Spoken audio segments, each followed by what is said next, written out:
Throughout the ages, history has been altered by word of mouth and the misrepresentation of those who might not have been present when some of the world's most significant events took place. Channelers Barry and Connie Strohm bring through the spirits of those who actually witnessed or took part in these historical events and lets them tell their stories in their own words. Welcome to Channeling History. And now, here are your hosts, Barry and Connie Strohm. Good evening, everybody, and welcome to Channeling History. We're the only show where we speak to the souls that made things happen in the past, and we're brought to you on the Parax Radio Network. I'm Barry Strohm, your host, and I'll be doing the channeling tonight. I would also like to thank you for tuning in to our show this evening. I'm Connie Strohm, your co-host. This week we will investigate evil. Perhaps the greatest example of evil in modern times was the Holocaust of the Nazi Germany. It took the lives of approximately 6 million Jews and 5 million others targeted for racial, political, ideological, and behavioral reasons. More than 1 million of those people that were killed were children. We'll begin with the show by channeling with Oskar Schindler. He was a German credited with saving the lives of over 1,000 Jews and the subject of the movie Schindler's List. Next, we will channel with Anne Frank, a young woman that hid from the Nazis for 2 years, was then discovered and died in a concentration camp. In the final segment of the show, we'll channel with Jesus and discuss why such evil could exist. So please tell your friends about us so we can continue to grow our audience and spread our knowledge. Okay, and we need a disclaimer tonight because we're going to be talking about some delicate information. So the opinions or statements voiced on our show are the channeled words of the spirits, do not necessarily reflect our opinions, those of the Parax Network, or those of our sponsors. Now, all of our shows are available on our YouTube channel. It's in my name, Barry Strohm. If you'd like to download them, go to Podomatic.com and just search Channeling History.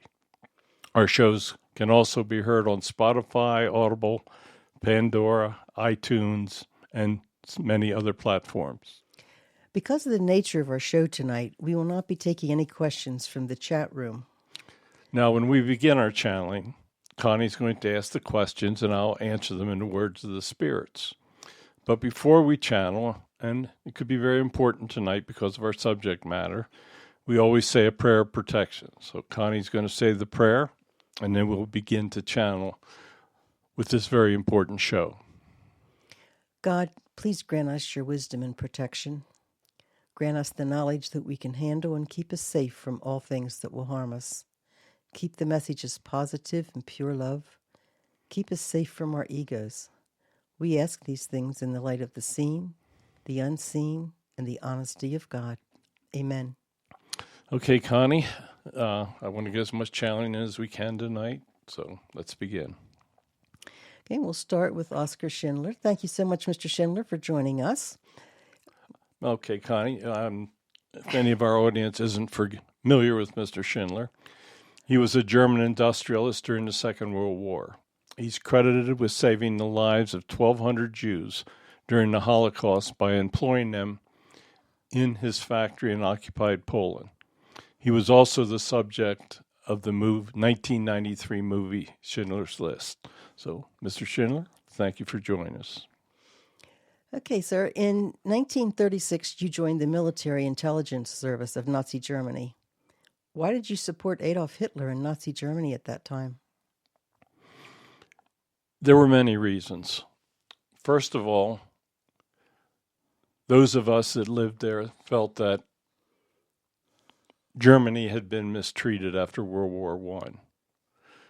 The Versailles Treaty did very little. All they did, we had to pay reparations. It was very, very difficult to live in Germany after the First World War. Hitler came along and he was a very, very dynamic individual. His words, we all thought, would lead us back to a sense of normality and power for our country. Much of what Hitler did was secretive. He was extremely powerful with his propaganda.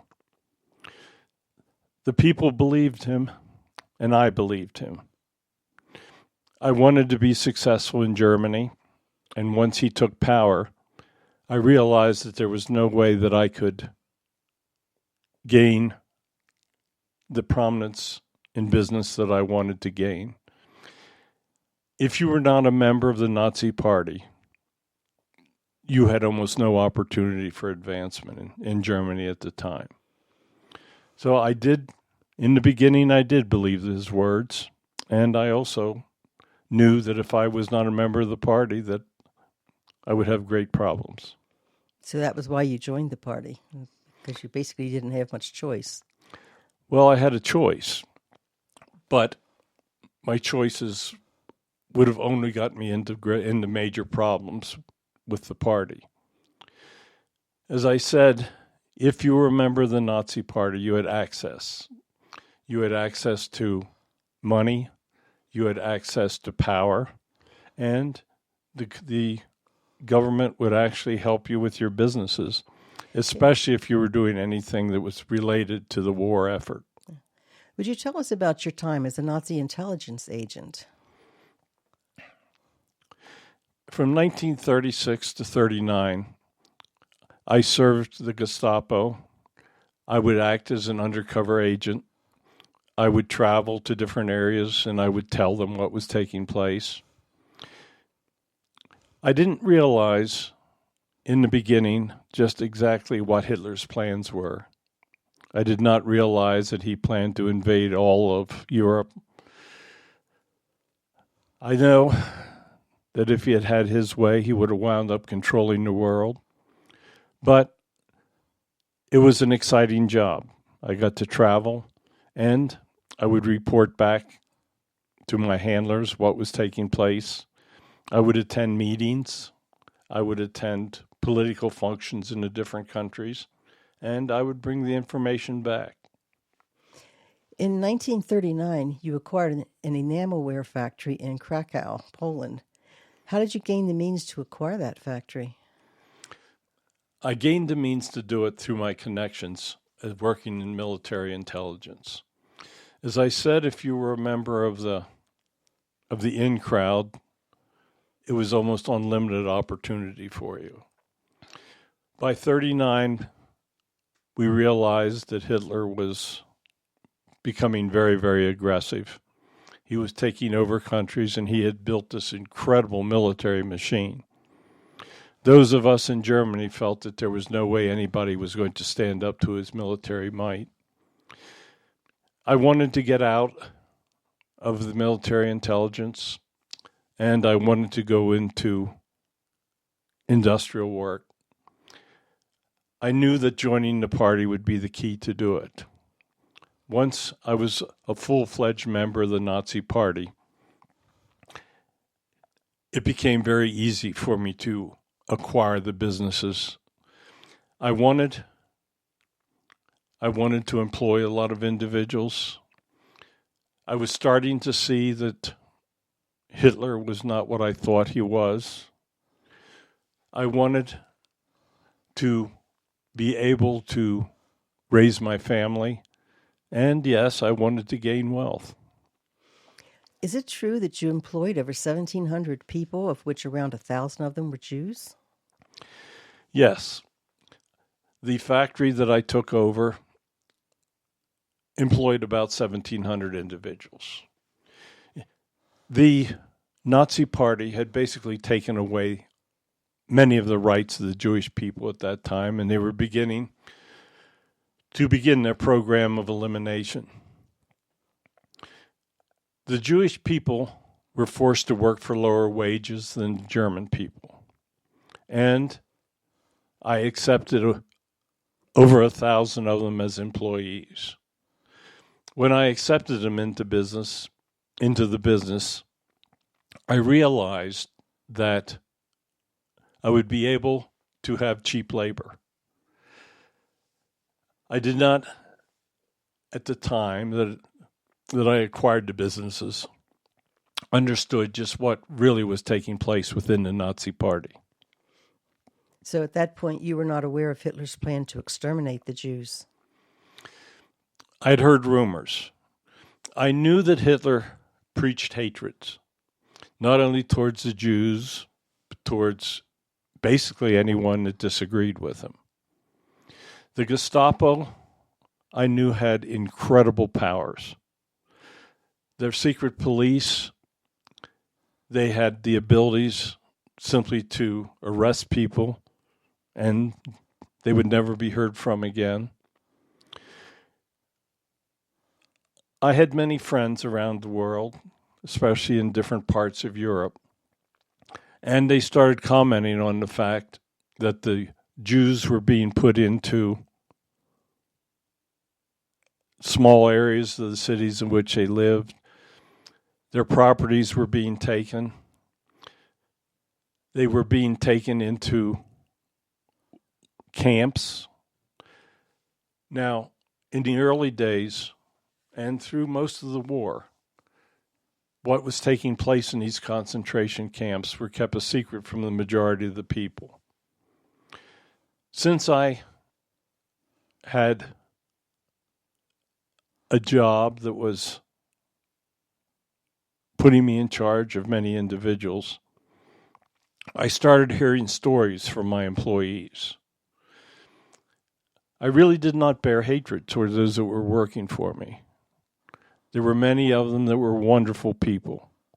I began to get to know some of them, and they began to tell me that their family members were disappearing and that they suspected that the Nazi Party was killing them. I couldn't believe it myself when I heard it, but I started to do some investigating on my part. And I found that when the Gestapo would arrest members of the Jewish faith, that they were being sent to these concentration communities. In the beginning, Hitler referred to them as re-education camps, but we all started to understand that nobody was coming out of these camps. When did you begin to understand the true horror of the concentration camps? I don't think it was until probably late 1943 that I started to understand the true horrors of it. Keep in mind that in the beginning, the exterminations and the cruelty was not taking place as great a rate as it did by 43 and the beginning of 44. I think Hitler understood that if he needed to fulfill his evil plan of exterminating all of the Jews, that he needed to accelerate what he was doing. It started to become obvious to myself and those around me that the Jewish people that were working for me needed to be protected, and that if I lost control of those around me, that they would be sent to their death. So what was the time frame when you decided that you were going to try to save the lives of your Jewish employees? Probably by the end of 1943. I had accumulated quite a bit of wealth, and I started maneuvering to try to keep the individuals working for me. I started to make certain parts for the war effort. I pretended to do much more for the war effort than what I really did. We had an enamel factory, so I would try to make ceramic plates for bulletproof vests. I never really got involved with making weapons or ammunition, but I realized that I needed to do everything I could to save the lives of those people. How was it possible for you to save the lives of those individuals that worked for you? I used my wealth. The members of the Nazi Party were very susceptible to bribery.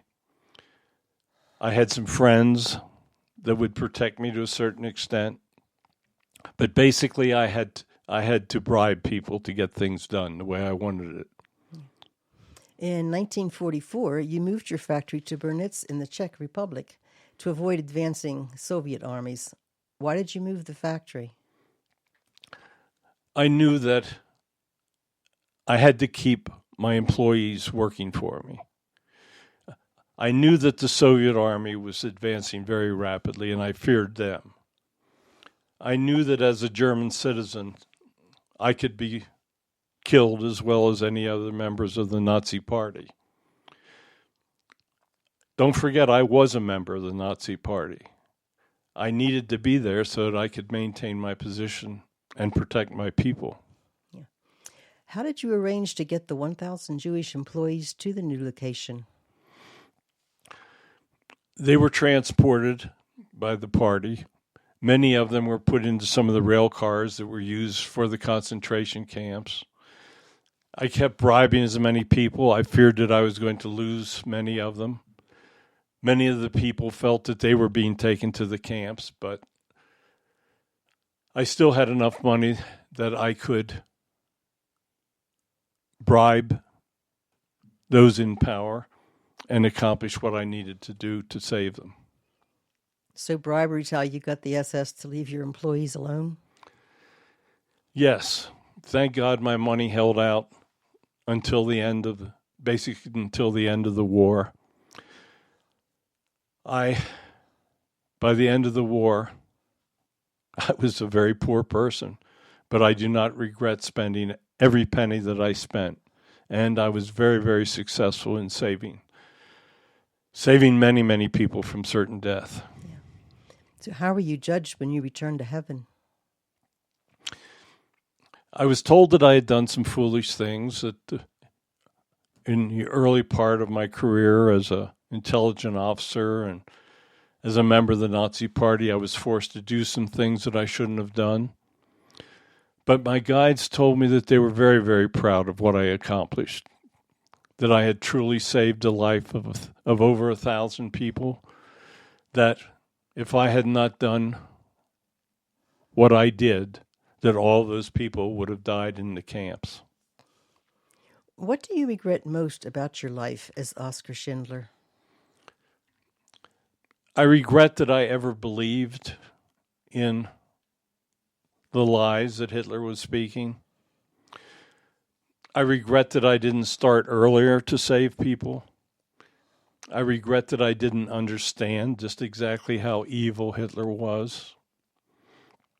And I regret that I didn't have more money for bribery so that I could have saved more people. I did the best I could. It was a very, very dangerous situation for me. If the Soviet Union had advanced more rapidly, my plan would not have worked. If I had not had some friends, and if I had not been able to accumulate the wealth that I did, many of those wonderful, wonderful people that became my friends would have died. I saw evil. I lived among it. I realized that in instances I was participating in it. And I came to the realization that the human lives, the Jewish people that were working for me, that they were so important, that they were wonderful people. I realized truly that there was no difference. I realized that the intense hatred that the Nazi Party had for these people was so misplaced. And I knew that what they were doing was terrible. I did not regret anything that I did. I knew that it put me in financial problems. I knew that it would have dire effects on the rest of my life. But I did what I wanted to do. I did what I knew God wanted me to do. And most of all, I was so happy that I was successful, that I was able to save the life of all those wonderful people. The movie Schindler's List brought attention to what I did. Some of it was exaggerated, but a lot of it was true. And I was very, very pleased to see that the story was told to so many people.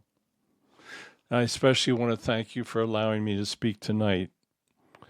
And I hope that the evil that I saw never, ever is allowed to walk this earth again. There is much evil now, and I hope that the good people will join together and that they will work towards understanding that all people, regardless of religion, color of their skin, languages they speak, that everyone is truly equal in the eyes of God. So thank you so much. Thank you, Mr. Schindler, for sharing your story and for all that you did for the Jewish people during the war. All right, this is going to be a very sad part of our show. Anne Frank was a German-born Jewish girl who kept a diary in which she documented 2 years in hiding from the Nazi persecution while the Nazi Party and the Germans controlled Amsterdam. She lived in a hidden apartment for over 2 years, forever fearful that she was going to be discovered. And then she was betrayed. She was taken to a concentration camp, went through the horrors of that camp, and died several months before the end of the war. Her story is an incredible story, and I truly want to thank her for coming through and allowing us to speak with her tonight. So, Anne, thank you so much for joining us. Yes, thank you so much, Anne. I know this is not going to be a pleasant time for you. You were born in Frankfurt, Germany in 1929. You and your family moved to Amsterdam in 1934 after Adolf Hitler and the Nazi Party gained control over Germany. What do you remember of your early life? My parents were Jewish, obviously. They tried to protect me. I had wonderful parents. I had a wonderful sister. I had a very, very good life. My parents realized that Hitler was a terrible, terrible individual. We knew that we had to get out of Germany when he took control. My father thought that the Netherlands would be a safe place to go. So we all went to Amsterdam and we tried to make a life there. Okay, in 1940, Germany occupied the Netherlands. Was there any way or was there no way for you to flee the Netherlands? We tried. We tried very hard to immigrate, but there were so many people that were trying to flee away from the Nazis. Their hatred was so obvious that many people knew that they had to get as far away from Germany or even Europe as they could. Nobody realized that Hitler was going to take over the entirety of Europe. When he came into the Netherlands, we were shocked. He took over France. He took over all of the countries. We had put the paperwork in to try to immigrate to the United States. But something happened that our documents were lost. We tried to go to the embassy, but there was no way that we could get the paperwork that we needed to get out of Amsterdam. Our goal was to try to go to the United States, but sadly that was the goal of many others as well. And it was a time that the United States was starting to limit immigration. It was such a time of turmoil, and we simply got caught up into it. What were some of the restrictions placed upon the Jewish population? They were not allowed to go to the public schools. They were forced to wear clothing with a sign, a star sewn onto their uniforms. Properties were taken away from them. They were forced to live into areas of the city. They were put into slum areas. Their wealth was taken from them. They were forced to live like animals. We saw what was taking place, and my father was at wit's end. He did not know what to do. He did not want me to get involved. He did not want anything to happen to his family, obviously. We decided that we would try to hide. We did not think that this was going to go on forever. We thought that there would be a time that it would end. We never realized that we would be in hiding for years. Yet, what did your family think the Germans were trying to do to the Jewish population at that point? My father thought that they were just simply trying to take all their possessions. He knew that the Germans were showing great hatred towards individuals of the Jewish faith. We started to hear rumors that our friends were disappearing. They were hearing that either the SS or the Gestapo would come and they would take them. They would arrest them for no reason. We started to hear rumors that there were encampments where Jewish families were being taken in their entirety. We were not hearing that these people were ever being returned to their homes or to their families. It was as bad as you can ever imagine. We lived in constant fear that we were going to be discovered. Did your family ever realize that Hitler intended to exterminate the entire Jewish population? We never truly realized the extent of what he was trying to do. We thought that he was just exterminating some of the individuals. The people that were hiding us, they would bring us food every day and they would bring us news. They would tell us that there were rumors that there were these concentration camps, terrible places, where they were sending the members of the Jewish families. But we never truly understood the extent of what was taking place. What was it that made your parents finally decide to go into hiding? What happened? My father knew that we could not face the violence that the Germans were putting upon all of the Jewish population. He did not want to be herded into a ghetto, and he wanted to do his best to preserve the family and to save our lives. He came to the conclusion that once he saw that Germany took over basically all of Europe, there was no way we were ever going to be able to get out. And he made the decision that to go into hiding was the only way to try to preserve our lives. Could you tell us about that area in which you hid for over 2 years? There was a secret entrance on the second floor that was covered by a bookcase. It was actually a small apartment building. There were several floors. I had a bedroom that I shared. My sister was there. She had a room. My parents had a room.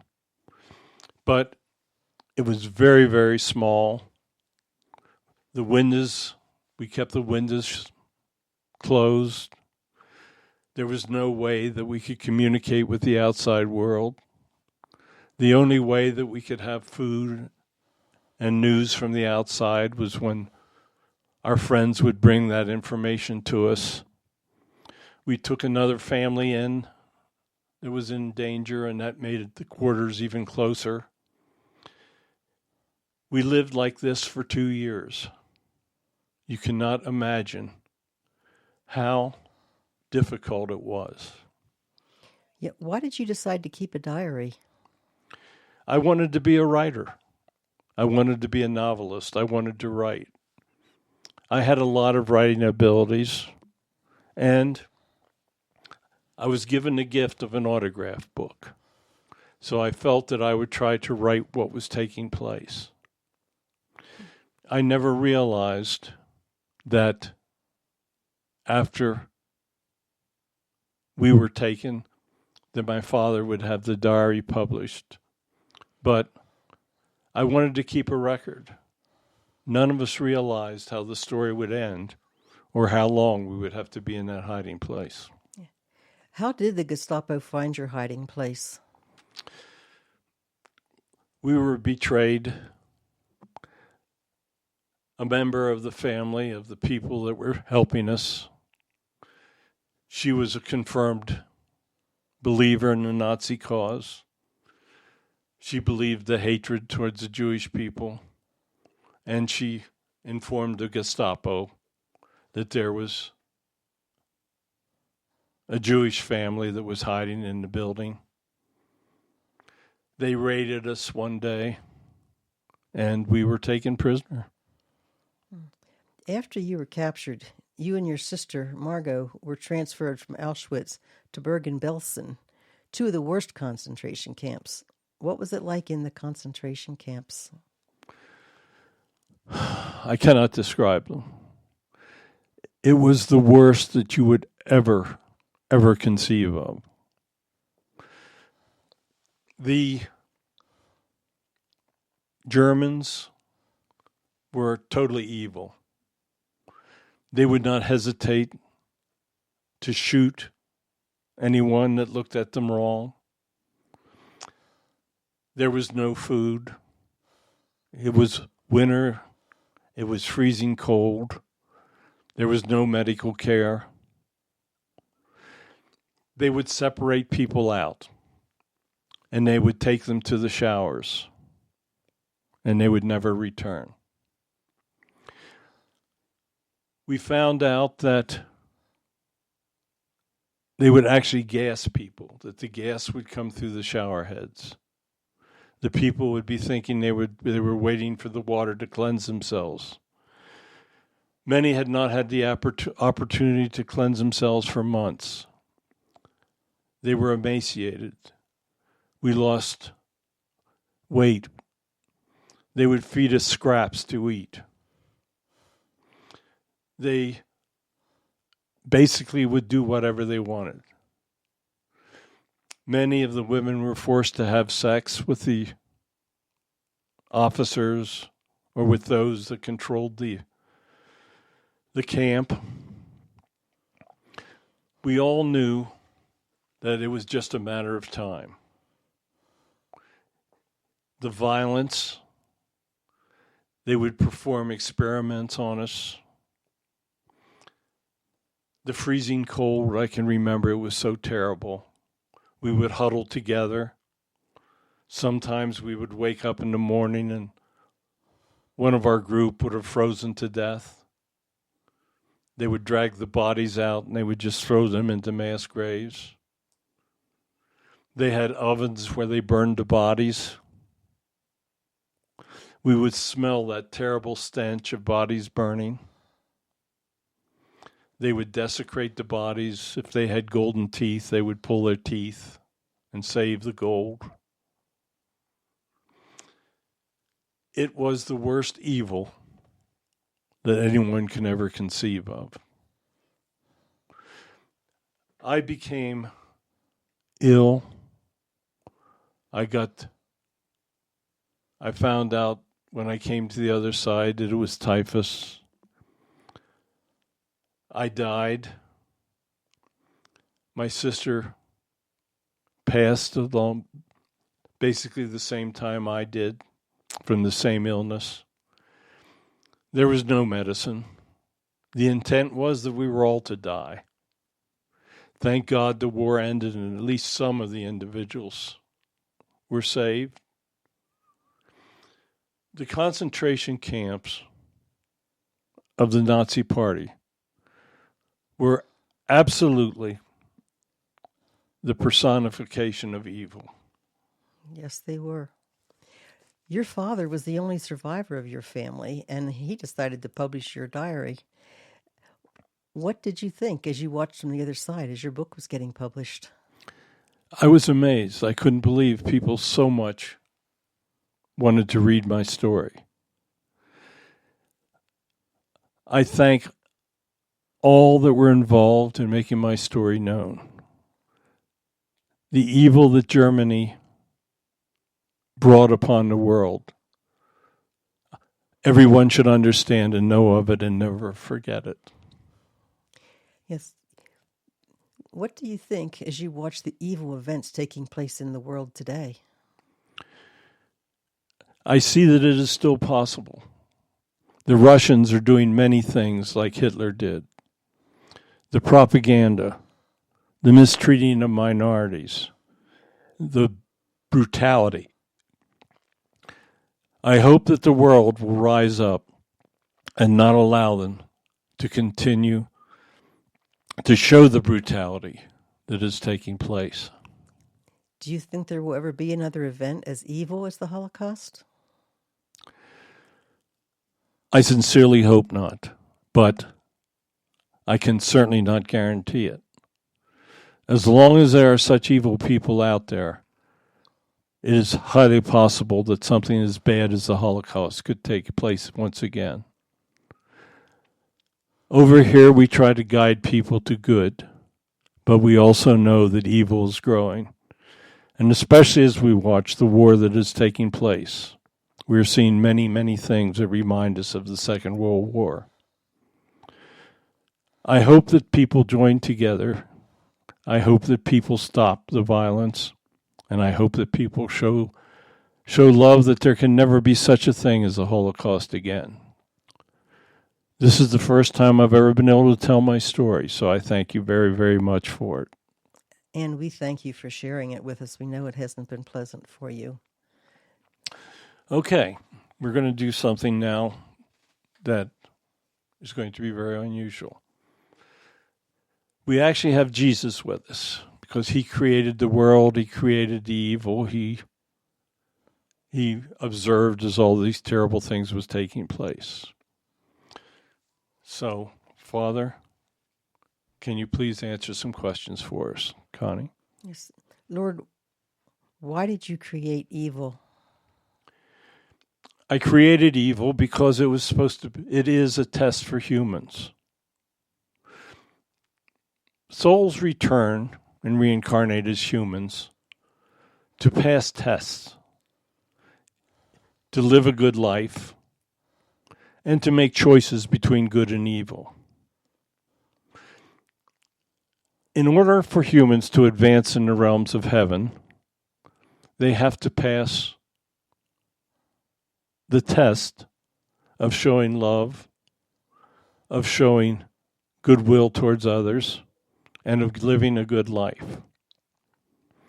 Without evil, there could be no test.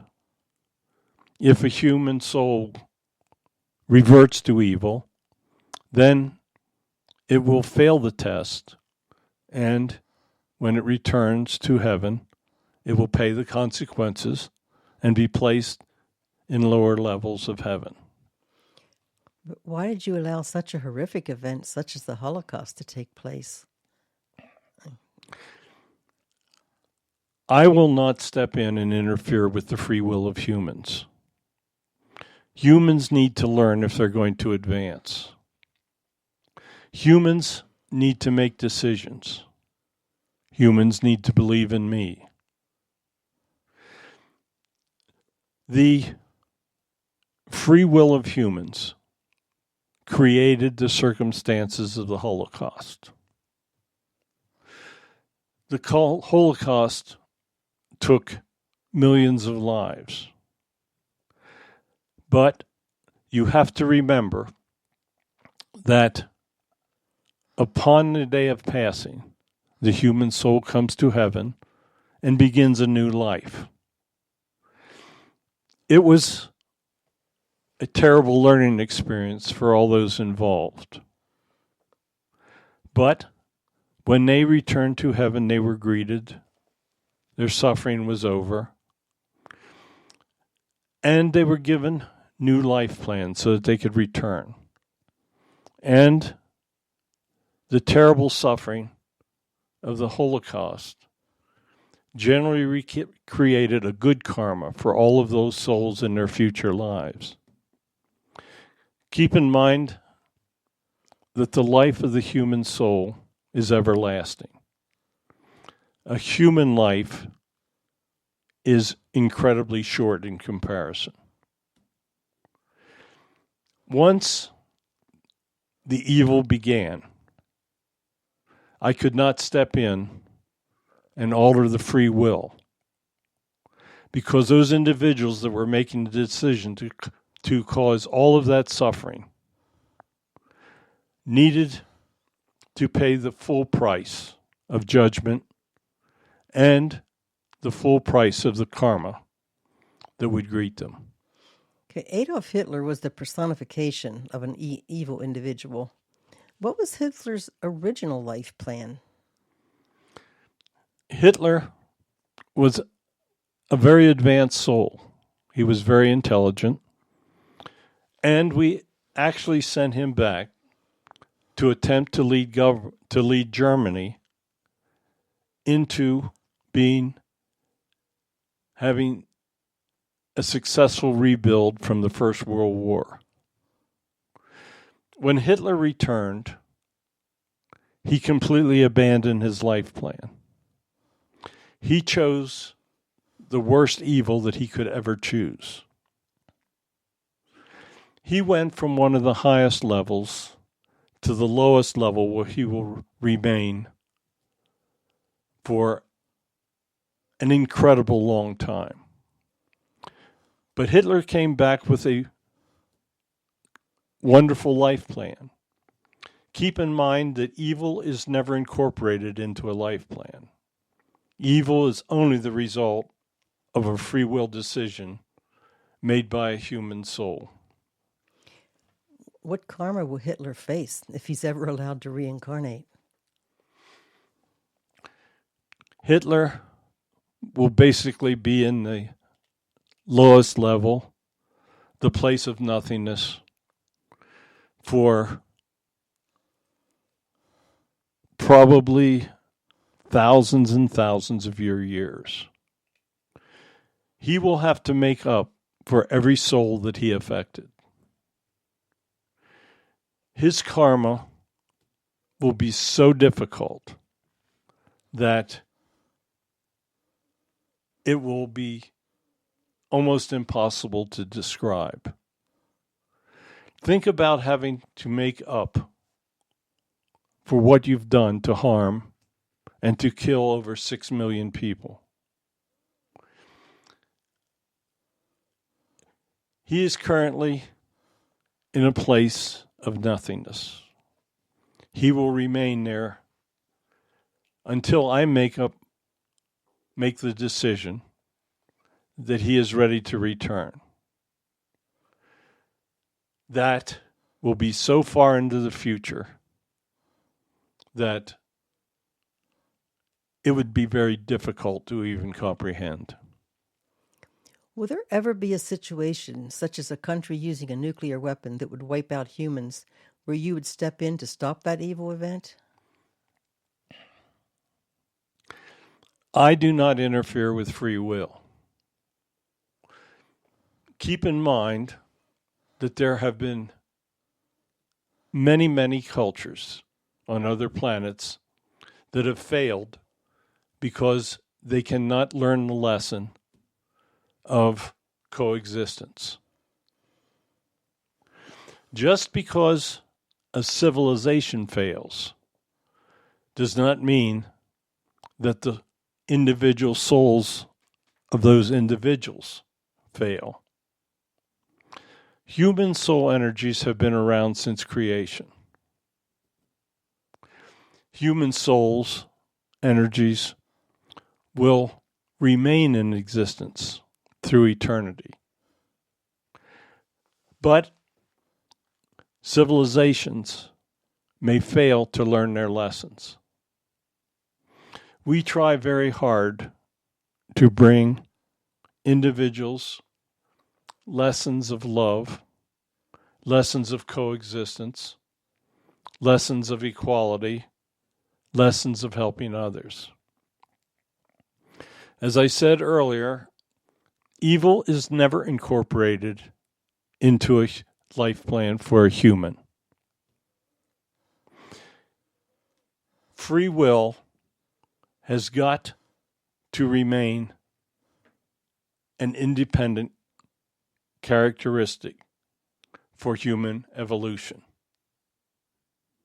Humans must either learn the lesson of love and coexistence, or their culture will fail, like many other cultures have failed in the past.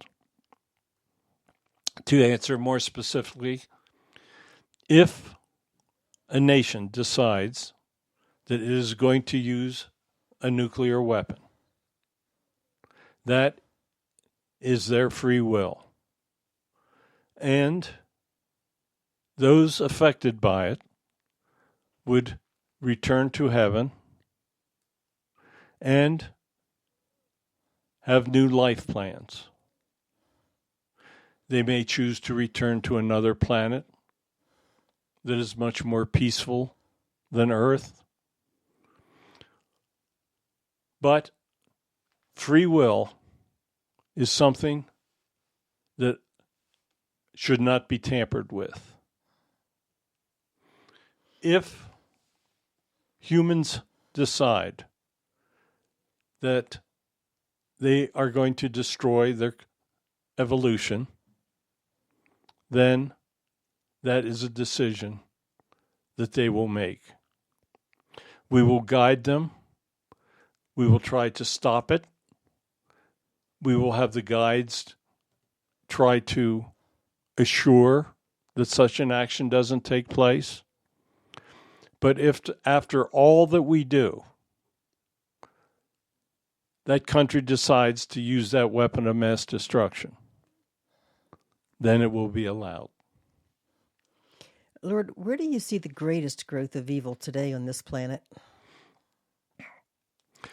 We are seeing evil growth in many, many areas.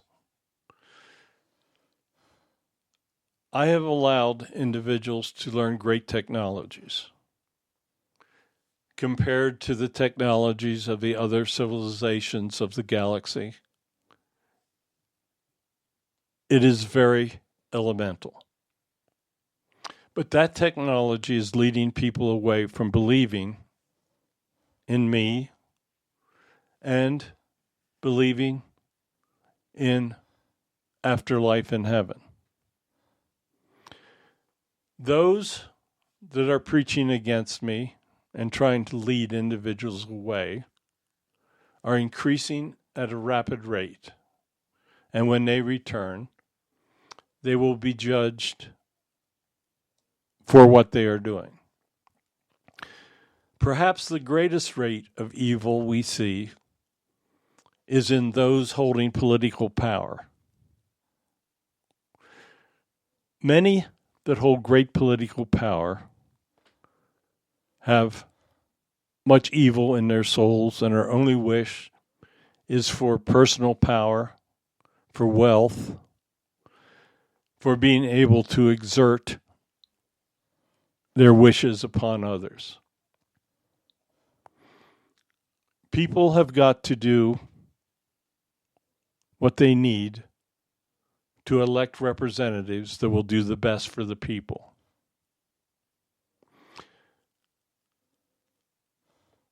Perhaps that may not happen, but I would hope that the masses realize their great strength is in their ability to elect their representatives. Okay, as we've been discussing, this evil is growing at an incredible rate. Is there anything else that we can do to stop this growth of evil, in addition to putting the correct people in office? The growth of evil has got to be stopped by educating the young. If the young are given a foundation of belief in me, if they truly understand that they need to live a good life, if they truly understand that I truly exist, heaven exists, and most of the time for a soul is spent in heaven. They have to understand the great equality of all souls. When a soul is in heaven, it is equal with every other soul. Some have served me more than others and are in higher realms, but they are there because they have followed my words and have led others. You must start with the young.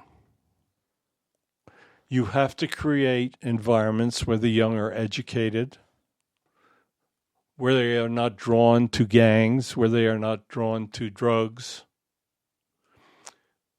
where they are free to learn. The young are the key to the future.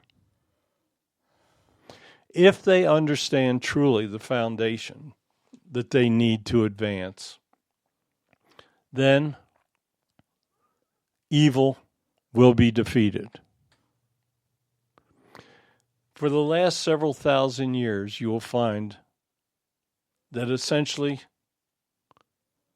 very little has been accomplished in the fighting of evil. The free will of humans has led to greed, has led to violence, wars, has led to many, many things that do not correspond to my teachings.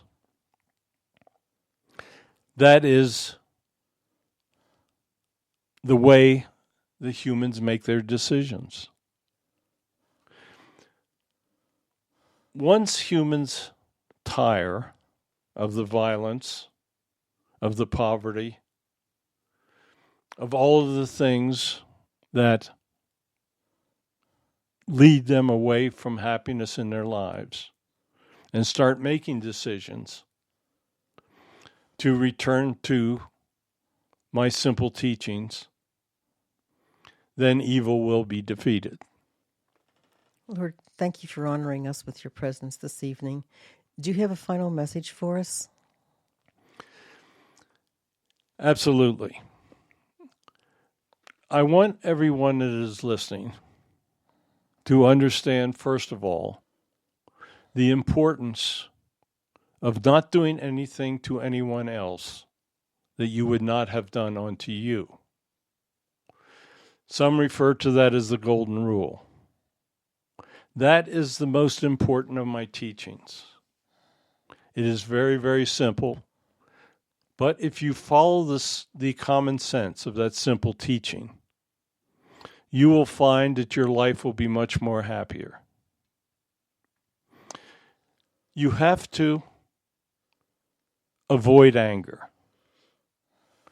Anger only brings anger upon you from others. Hatred. If you hate others, others will hate you as well. It's very difficult sometimes not to show hatred. For instance, I know the Ukrainian people truly hate the Russians for invading their country and killing their families and innocent people.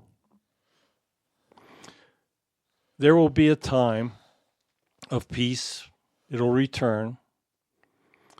And they have to defeat hatred. Everyone needs to defeat hatred. Love for one another.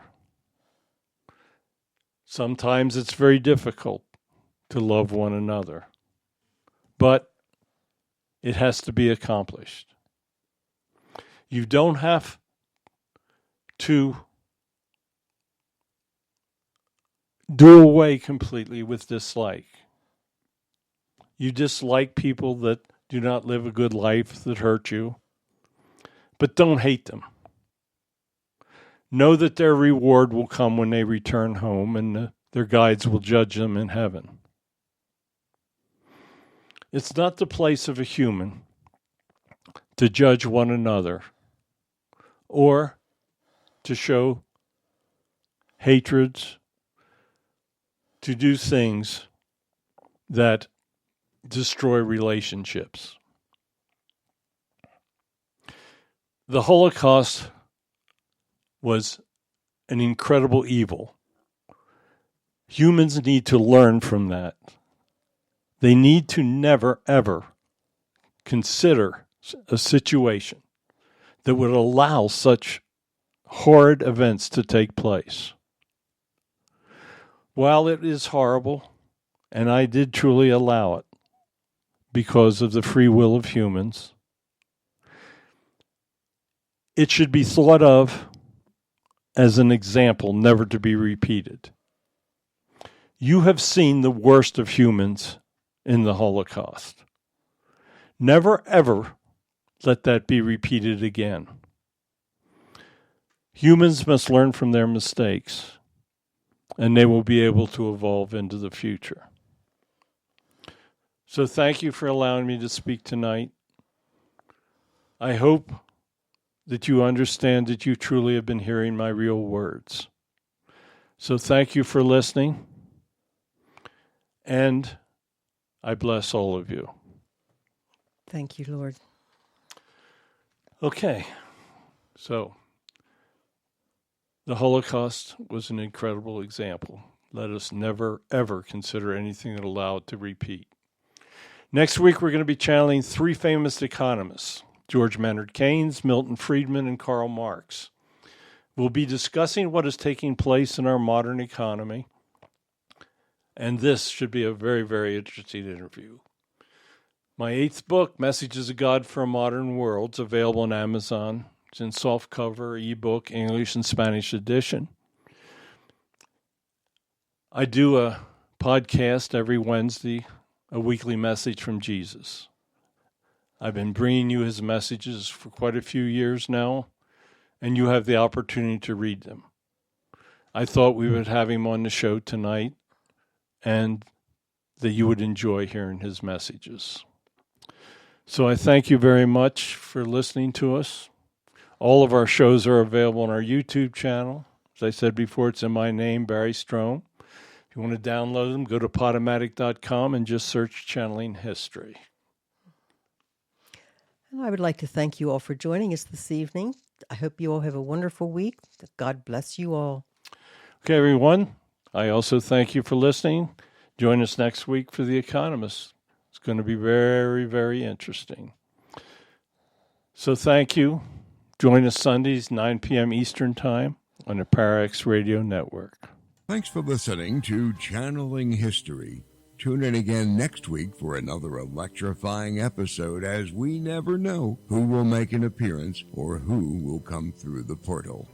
Any rebroadcast or other use of this program without explicit permission is strictly prohibited. Copyright 2020. Our Story Begins by Kevin MacLeod, licensed through Incompetech.com.